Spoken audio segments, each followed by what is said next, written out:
everyone, it's Kayla and Camille, and we want to welcome you and thank you for joining us again on Twin Tuesdays.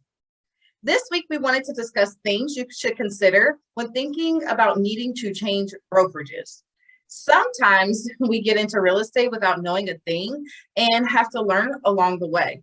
It's perfectly fine. You just have to remember that you're in control and you have to do what's best for you. This is your life, your money, your career. We don't always get it right the first time around, and that's okay. As an independent contractor, you'll have the opportunity to make this career whatever you want it to be. Most important decisions you'll make as an agent. If you know someone who is already an agent, it is best to reach out to them and see what they like and don't like about their brokerage. It's hard to understand what you're really looking for when you first get into real estate, but after you've been in for a few months, you'll start to learn what's working for you and what you feel like you're missing. Remember, you'll interview brokers to see who offers you the best support for your career, not them interviewing you.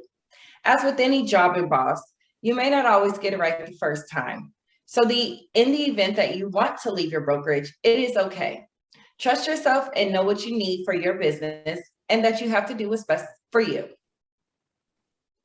In our first few videos, we discuss what you need to look for when choosing a brokerage. After choosing your first brokerage, you've had time to see what works for you and what doesn't. Let's go over the top 3 reasons to consider changing brokers. Understand that a lot of agents stay at a brokerage too long out of fear of the unknown of what can happen with switching things up. But there are a large number of agents who will change brokers as soon as they see the first thing they don't like.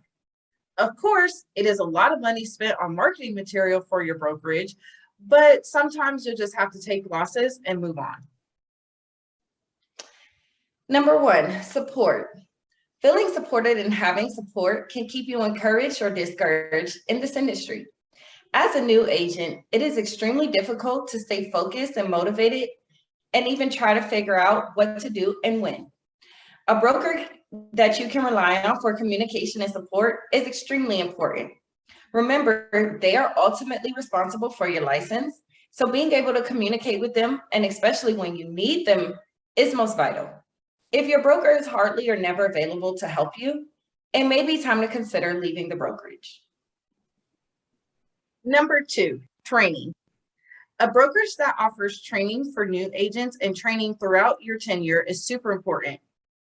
Real estate is ever changing and laws are constantly being updated. Your broker should keep you connected and up to date with applications, laws, form updates, marketing tools, etc. If a brokerage says in the interview that they're offering training and then 6 months in, you haven't received training, it may be time to have a talk with your broker. You are required to keep up with your continuing education, but your broker should offer more hands-on training for certain areas. If a broker says one thing but doesn't show it, it may be time to consider leaving the brokerage. Number 3, finances. Being an agent and independent contractor costs you a lot of money. In this field, you have the opportunity to make more money than you're spending. And if you have the recipe, you can really be cooking. But what happens when you're spending more money than you're making? It's time to consider some things. Marketing material is one of your highest expenses as an agent. Beyond business cards, there are postcards, door hangers, car magnets, refrigerator magnets, calendars, cups, apparel, etc. that you can spend your money on to let everyone know you're a real estate agent. What you don't know is which company pays for that and which ones pay for it for you. This can definitely hit your pockets hard if you're not prepared. Some brokerages have monthly fees to cover office expenses. Some charge for printing and copying. Some charge high commission splits for your first few deals. Some charge a fee if you do not close a deal for that month. It is super important to understand the fees your brokerage charges. If you're paying a lot in fees and marketing and not closing any deals, it may be time to consider leaving the brokerage. So here's a quick tip. There are many other factors to consider when leaving your current brokerage and switching to a new one.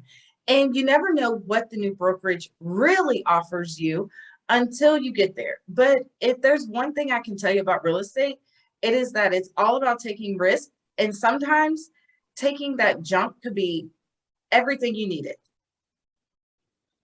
Some words of encouragement. When life gets blurry, adjust your focus. Until next time, follow us, like us, and subscribe on Instagram, Facebook, and YouTube. T.W.I.R.E, Twins Winning in Real Estate. Thanks for joining us.